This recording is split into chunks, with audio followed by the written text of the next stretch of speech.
Think you know everything about Pope Leo XIV? Think again. He's not just the first pope from the United States. He's a living symbol of a new era where technology, faith, and global culture collide. But behind the solemn image at St. Peter's Square lies a man full of surprises, quirks, and bold moves that are shaking up the Catholic world. In today's video, you're about to discover 7 surprising facts about Pope Leo XIV. Things most people don't know, but once you hear them, you'll never see him the same way again.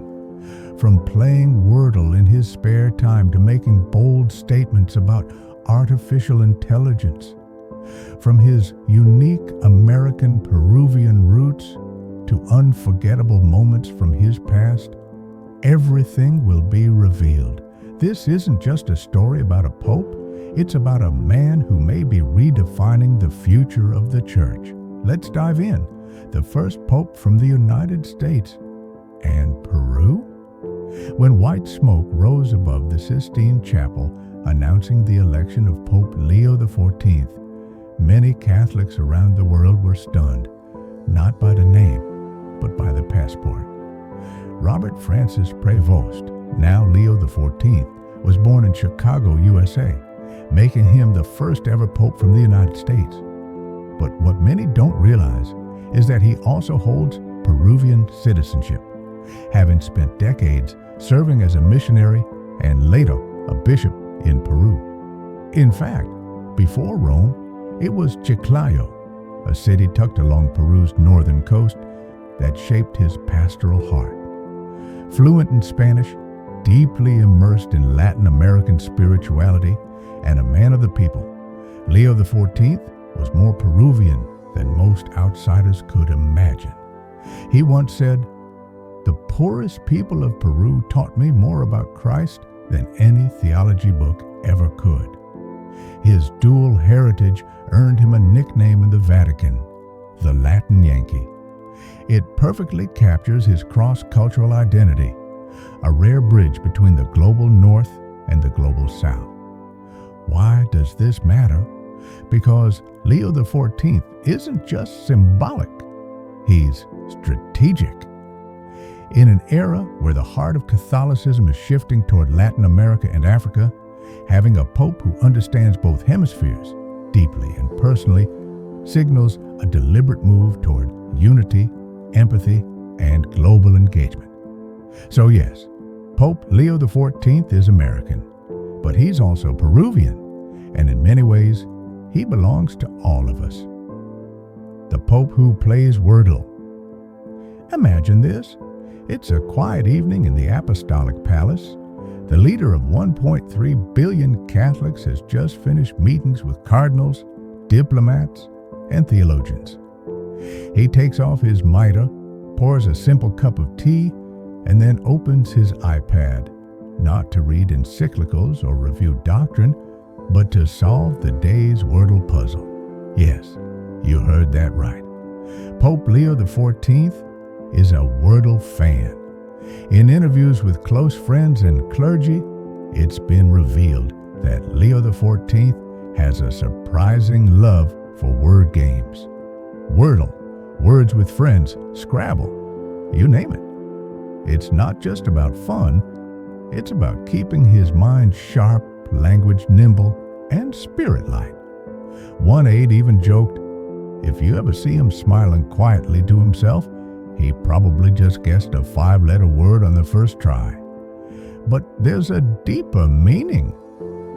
For a pope so engaged in communication, language isn't just a tool, it's a sacrament. Playing with words keeps him attuned to how people express themselves, especially in the digital age. It reminds us that even the vicar of Christ is still a human being who enjoys small victories, mental workouts, and joyful moments. There's something disarmingly relatable about a pope who laughs over a clever guess or high-fives his staff when he solves the puzzle in 2 tries. It reminds us that holiness doesn't mean cold distance. It means being alive to life's little joys. So the next time you open your Wordle, just remember, somewhere in the Vatican, the Pope might be playing too. A Pope preparing the Church for the age of artificial intelligence.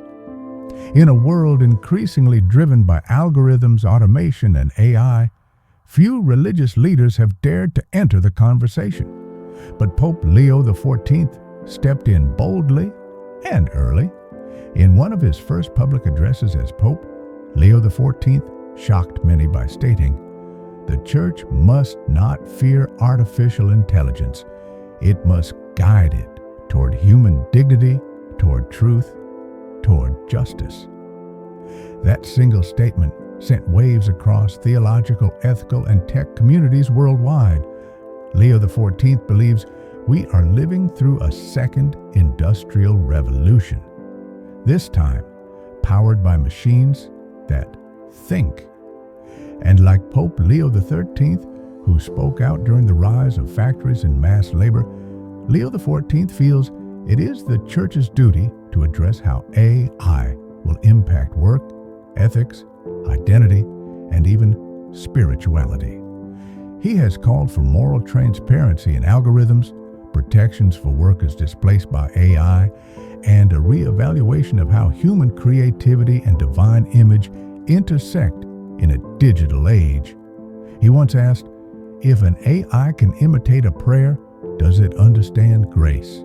If it can replicate a voice, can it carry a soul? This Pope isn't just tech-aware, he's prophetic.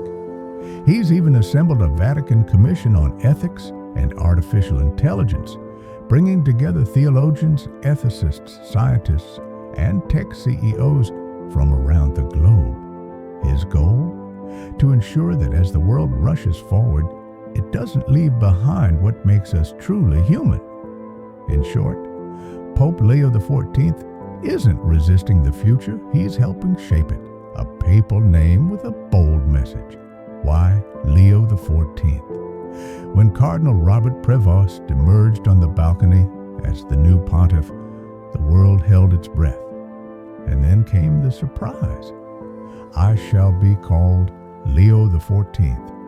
Why Leo? For many, the name conjures up the memory of Pope Leo XIII, the great intellectual reformer who issued Rerum Novarum, a groundbreaking social document that challenged the injustices of industrial capitalism in 1891. It was a name tied to courage, innovation, and a vision of the Church as an active player in modern society. By choosing Leo XIV, the new Pope was sending a signal. He wasn't stepping backward into tradition, he was stepping forward into challenge. Just as Leo XIII addressed the chaos of the industrial age, Leo XIV was declaring his intention to confront the ethical chaos of the digital age, artificial intelligence, social inequality, ecological crisis. These weren't footnotes for Leo XIV. They were front lines. His very name is a declaration. The Church must speak boldly again.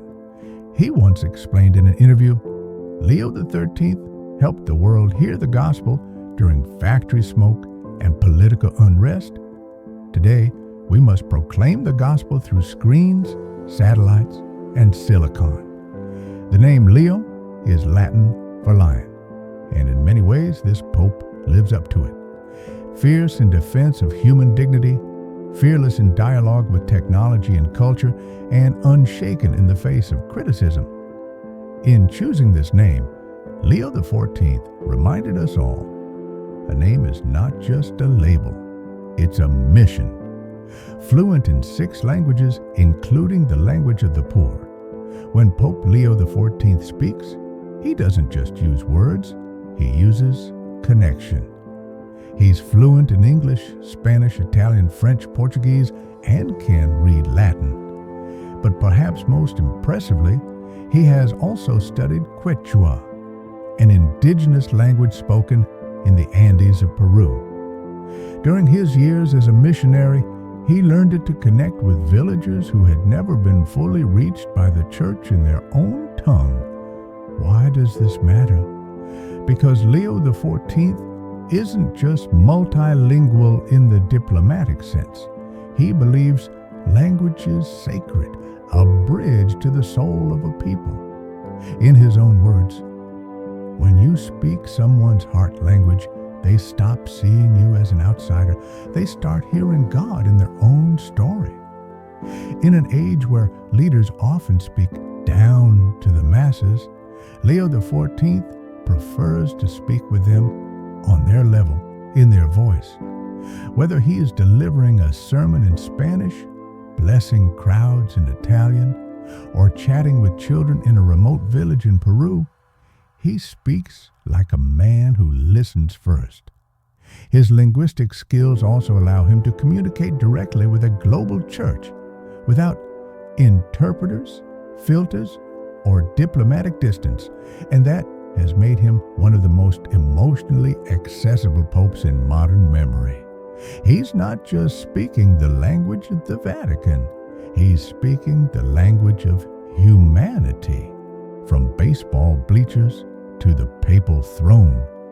Long before he wore white vestments and led global pilgrimages, Leo XIV was wearing a baseball cap, sitting in the bleachers of the Chicago White Sox Stadium. Yes, this pope is a lifelong baseball fan. In 2005, he even attended Game 1 of the World Series, cheering passionately for his hometown team. He kept the ticket stub. Today, it sits framed in a drawer in the papal apartment, a quiet reminder that before becoming a shepherd of souls, he was just a boy with a glove and a dream. His love for baseball isn't just a quirky detail, it's a reflection of his worldview.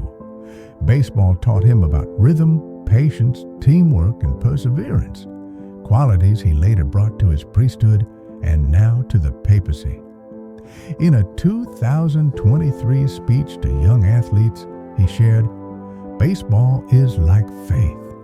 You strike out, you wait, you stand again, and sometimes with grace and grit, you hit something out of the park." Even as Pope, he follows the scores, especially during the postseason. He jokes that if the White Sox ever win another championship, he might have to ring the bells in St. Peter's Square. This human side, this joy in ordinary things, makes Leo XIV relatable. He reminds us that holiness doesn't mean being removed from the world. It means finding God even in a ballpark. The humble habits of a global leader. He leads one of the most ancient institutions on earth. He commands the attention of presidents, kings, and spiritual leaders. Yet Pope Leo XIV still wakes up before dawn, makes his own tea, and prays in silence without attendance. Simplicity is in his DNA. Unlike some predecessors, Leo XIV refused to move into the lavish papal apartments, choosing instead to stay in the Domus Sancti Marthae, a modest guest house in the Vatican. "I need walls that remind me I'm just a servant," he once said. He wears plain black shoes, often reusing old ones from his time as a bishop. He frequently carries his own bag, greets janitors by name, and is known to wash dishes after meals and community gatherings. But perhaps most moving, he visits the sick in secret, without media, without photos, without applause. It's been confirmed that Leo XIV regularly slips into Vatican hospitals to bless children or sit quietly beside the elderly. His message is clear. Greatness begins with humility. One Vatican insider said, "He walks like someone who knows he'll one day kneel before Christ, not a camera." In an age of spectacle, Leo XIV chooses substance. In a world of selfies, he chooses service. And in doing so, he has won the hearts of millions, not through power, but through presence.